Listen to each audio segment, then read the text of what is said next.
জীবনে আরও একটা নতুন দিন, আরও একটা নতুন সকাল। আর সকালটা এই যে দেখেন বৃষ্টি ভেজা। তো সকালবেলা ঘুম থেকে উঠে গিয়েছি, স্বপ্নিলকে স্কুলে নিয়ে যাব, ও রেডি হয়ে নিয়েছে, কিন্তু বাইরের ঝুম বৃষ্টি। আজকে যেহেতু রেজাল্ট কার্ডটা দেবে তাই আর কি অপেক্ষা করতেছি, বৃষ্টি হলেও স্কুলে যেতে হবে। তো স্বপ্নিলের দিকে রেডি হয়ে নিয়েছে। নমস্কার, আমি লিপি সাহা। হ্যালো এভরিওয়ান, কী অবস্থা, কেমন আছেন সবাই? আশা করছি খুব খুব ভালো আছেন সবাই। আমরাও ভালো আছি আপনাদের আশীর্বাদে, ঈশ্বরের কৃপায়। আর আপনারা যেখান থেকে আমার ভিডিওটা দেখছেন সবাইকে অনেক অনেক ওয়েলকাম আমার নতুন আরও একটা ভিডিওতে। তো এই যে স্বপ্নিলকে নিচে দিতে আসছি, ও যাবে ওর আন্টির সাথে। তো সকালবেলা তো যেহেতু নিচের গেটটা বন্ধ থাকে তাই আমাকে নিচে আসতে হয়, যেদিন আর কি ওর আন্টির সাথে যায়। তারপর উপরে এসে যে বাসি কাজগুলো ছিল সকাল সকাল সবগুলো করে নিয়েছি, রান্নাঘরটার মুছে পরিষ্কার করে নিয়েছি, আর এই যে নাস্তা বানাতে শুরু করে দিয়েছি।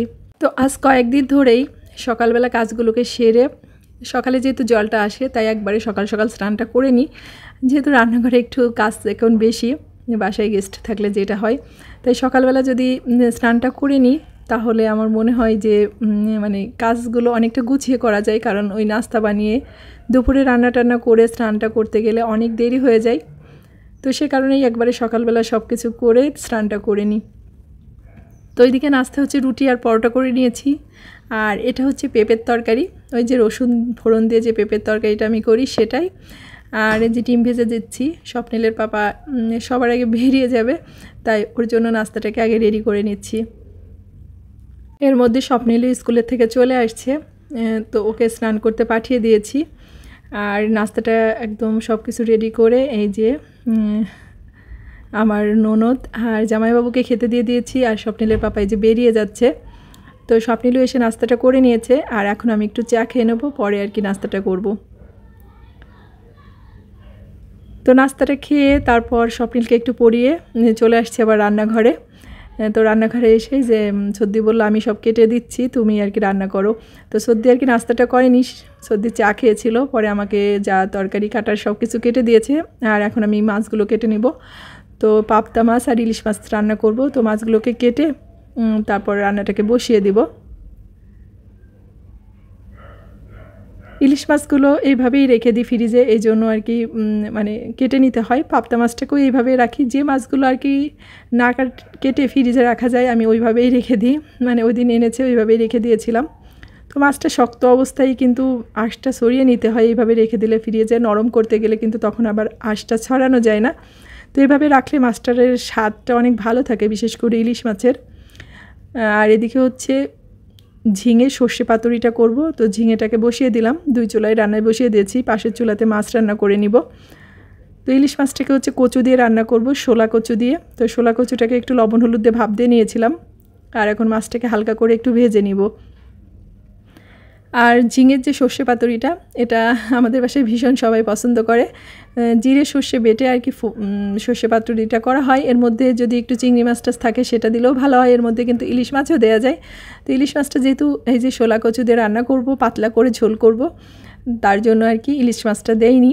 তো আমি এই ঝোলের মধ্যে একটু কাঁচামরিচ আর কালি জিরাটা ফোড়ন দিয়েছিলাম, আর নামানোর আগে একটু ভাজা জিরের গুঁড়া দিয়ে নামিয়ে নেব। তো এদিকে মাছের ঝোলটাও প্রায় হয়ে আসছে, তার সাথে ঝিঙেটাও রান্না হয়ে গেছে। এখন হচ্ছে মিষ্টি কুমড়ার তরকারি রান্না করব মাছের মাথা দিয়ে। তো এটা হচ্ছে কাতল মাছের আর কি মাথা, কানঠা যেটা বলে, তো সেটা দিয়েই আর কি রান্না করব।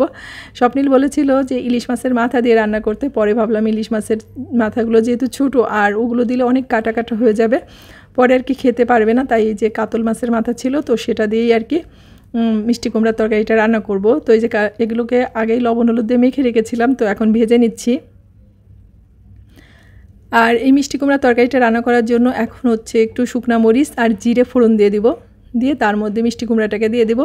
এভাবে মিষ্টি কুমড়ার তরকারিটা কিন্তু ভাতের সাথে খেতেও মজা লাগে, রুটির সাথেও মজা লাগে।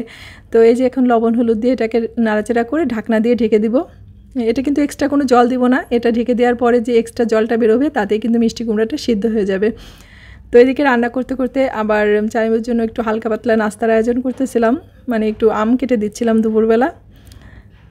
তো তো জামাইবাবু বললো শুধুমাত্র আমই খাবে, অন্য আর কিছু খাবে না, তাই শুধুমাত্র আম কেটে দিচ্ছি। পেয়ারা ছিল, আনারস ছিল, তো জামাইবাবু বললো যে ওগুলো খাবো না, শুধুমাত্র আম দাও, তাই আর কি আম কাটতেছি। তো আম বেরো করে রেখে গেছে স্বপ্নিলের পাপা, কিন্তু দেখি একটা আম পুরোটাই নষ্ট হয়ে গেছে আর একটা ভালো আছে। তো এদিকে আমটাকে তো কাটা শেষ, এখন রান্নাগুলোকে কমপ্লিট করে নিব। তো মিষ্টি কুমড়ার তরকারিটা প্রায় হয়ে আসছে, এখন মাছের কাটাটা দিব আর একটু চিনি দিব মিষ্টি মিষ্টি হওয়ার জন্য। তো যাই হোক রান্নাবাড়াটা পুরো কমপ্লিট করে দিছি, আর কী কী রান্না করেছি সেটা আপনাদেরকে দেখিয়ে দিচ্ছি। তো আজকের ভিডিওটাই পর্যন্তই। সবাই ভালো থাকবেন, সুস্থ থাকবেন, আর অবশ্যই সাবধানে থাকবেন। ভিডিওটা ভালো লাগলে অবশ্যই একটা লাইক কমেন্ট করে ভালোবাসা দিয়ে যাবেন। ভালো থাকবেন সবাই।